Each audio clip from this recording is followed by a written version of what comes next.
Hello दोस्तों, कैसे हैं आप? आई होप आप अच्छे ही होंगे। आज मैं डिस्कस करने जा रहा हूँ ग्रेनुलेशन।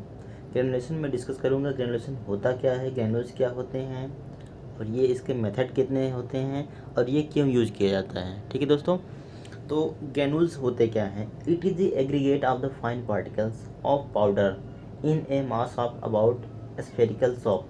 देखो, ग्रेनुल्स क्या होते हैं? वो एग्रीगेट होते हैं, एग्रीगेट ऑफ फाइन पार्टिकल।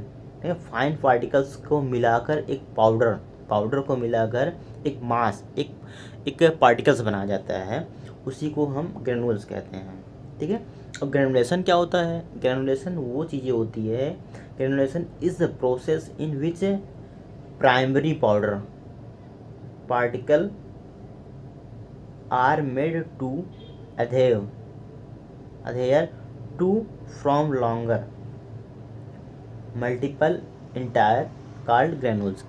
ठीक है, ग्रेनुल्स जो होते हैं, ग्रेनुल्स बनने की प्रोसेस को ही ग्रेनुलेशन कहते हैं। ठीक है दोस्तों, अब हम एक शॉर्ट फॉर्म में सीख लेते हैं कि ग्रेनुल्स किसे कहते हैं। एपीआई और एक्सिपिएंट, एपीआई और एक्सिपिएंट मिलकर ही ग्रेनुल का निर्माण करते हैं।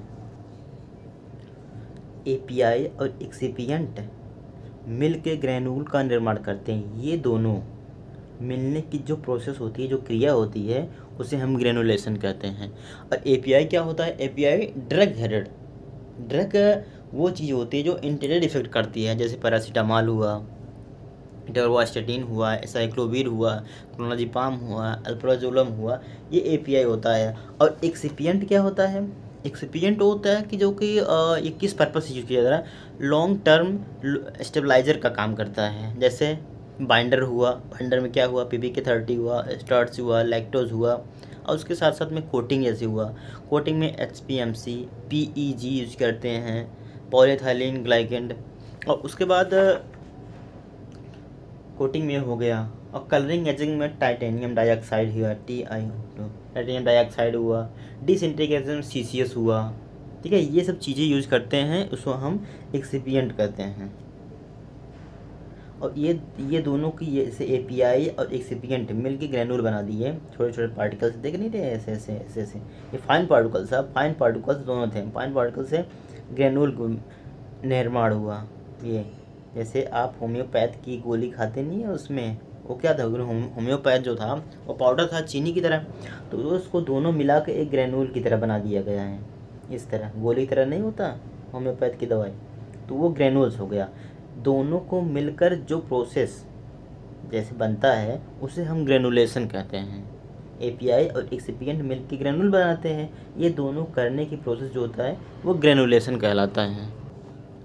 अब हम देख लेते हैं इसका मेथड, ये कितने मेथड होते हैं इसके मोस्टली 3 मेथड होते हैं। Dry granulation method, wet granulation method और डायरेक्ट या डुअल कंप्रेशन मेथड होता है। अब तीनों का अलग अलग हम डिस्कस करेंगे। ड्राई ग्रेनुलेशन सभी का देखो मेजर रोल जो होता है वो बाइंडर का होता है, सबसे बड़ा रोल बाइंडर का होता है, बाइंडर का। अगर बाइंडर को ड्राई फॉर्म में ले रहे हैं तो वो ड्राई ग्रेनुलेशन हुआ। अगर बाइंडर को उसमें एपीआई या वाटर इंक्लूड कर रहे हैं तो वो वेट ग्रेनुलेशन होगा। और डायरेक्ट कंप्रेशन में वो ऐसे ही डाल देते हैं। ड्राई बाइंडर में अगर ड्राई बाइंडर है तो उसके सबसे पहले स्क्रीनिंग करेंगे, फिर उसके बाद मिक्सिंग करेंगे, उसके बाद स्लगिंग करेंगे। स्लगिंग इसका मेजर पार्ट्स है। स्लगिंग जो होता है, स्लगिंग क्यों किया जाता है वो मैं नेक्स्ट वीडियो में आपको बताऊंगा। स्लगिंग जो होता है वो ड्राई ग्रेनुलेशन का मेथड होता है। कई बार एग्जाम में पूछ देता है कि स्लगिंग ए पार्ट ऑफ किसका पार्ट है? ये ड्राई ग्रेनुलेशन का पार्ट है। ठीक है दोस्तों, और उसके बाद फिर मिलिंग करते हैं। मिलिंग का मतलब होता है क्रश, उसको तोड़ना, फिर उसके बाद मिक्सिंग किया जाता है। ड्राई ग्रेनुलेशन के इतने ही 5 मेथड होते हैं, 5 टाइप में की जाती हैं। उसके बाद वेट ग्रेनुलेशन मेथड क्या होता है? वेट ग्रेनुलेशन मेथड में मोस्टली 5 स्टेप ही होते हैं। सबसे पहले मिक्सिंग करते हैं। मिक्सिंग करने के बाद प्रिपरेशन ऑफ बाइंडर सोल्यूशन, उसमें बाइंडर सोल्यूशन बनाया जाता है। फिर उसके बाद इसको इसमें मिक्स किया जाता है। मिक्सिंग करने के बाद उसको ड्राई किया जाता है, सुखाया जाता है, क्योंकि बाइंडर, देखो वेट ग्रेनुलेशन है सबसे बड़ी बात की बाइंडर का ही सब कमाल हो रहा है। अगर वेट ग्रेनुलेशन है उसका बाइंडर जो होता है उसमें एपीआई, आईपीए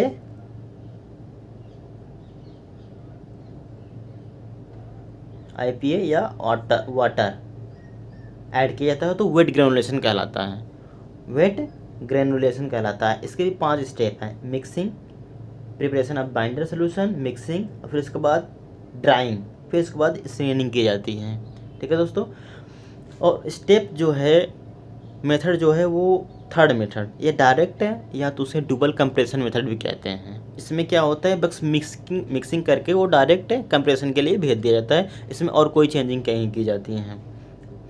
सभी जितने भी एक्सपीरियंट हैं और एपीआई को मिल करके मिक्स करके उसको डायरेक्ट भेज दिया जाता है कंप्रेशन के लिए।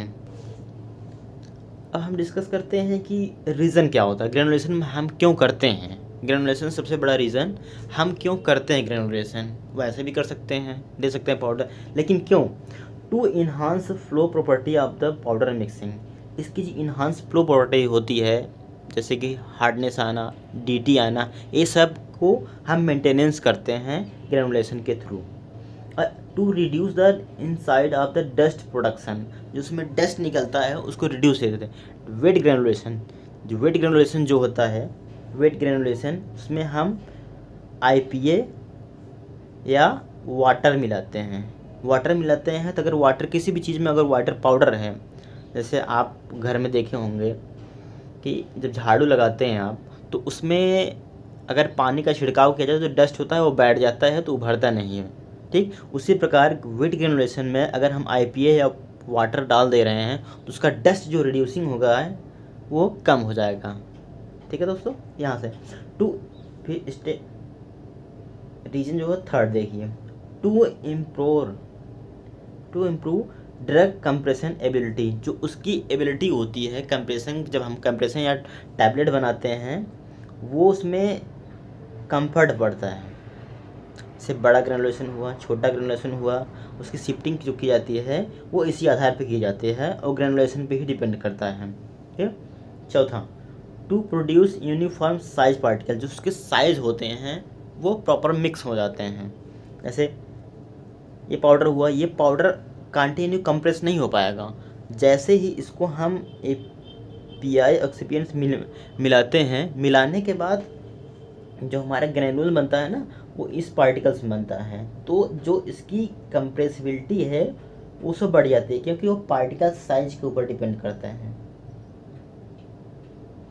आप देखे होंगे कि जो धूल होती है उसको मुट्ठी में जब बंद करेंगे तो खोलने के बाद वो फैल जाता है, लेकिन जब आप ग्रेनुल्स फॉर्म में बनाएंगे या उसमें लिक्विड डालेंगे या उसका बाइंडर यूज़ करते हैं तो उस पर बर्न करने के बाद एक अलग तरह के साइज़ में चेंजिंग आ जाती है। ठीक वहीं पर पार्टिकल यूनिफॉर्म हो जाती है, जो पार्टिकल साइज होती है वो यूनिफॉर्म में हो जाती है। पांचवा, for regulate the drug release from the tablet. इसकी जो रेगुलेट होती है रिलीज, सस्टेन रिलीज हुआ, एमआर हुआ, तो वो इसके ऊपर डिपेंड करता है, वो ग्रेनुलेशन के ही थ्रू टैबलेट होता है रिलीजिंग होती है। छठवां, to avoid the weight variation. Weight variation में बहुत ज़्यादा इफेक्ट आता है। वेट वेरिएशन कि मान लीजिए उसका एवरेज वेट जो है वो 120 mg है, अगर हम ग्रेनुल्स नहीं करेंगे डायरेक्ट लेकर जाएंगे तो वो 180 पे आ जाएगा, 140 पे आ जाएगा, उसका जो वेट होगा वो एक्यूरेट टू एक्यूरेट नहीं आएगा। ठीक है दोस्तों, बाकी जिसके मेथड हैं जितने wet granulation, dry granulation, method granulation, वो हम नेक्स्ट वीडियो में 1 by 1 करके डिस्कस करेंगे।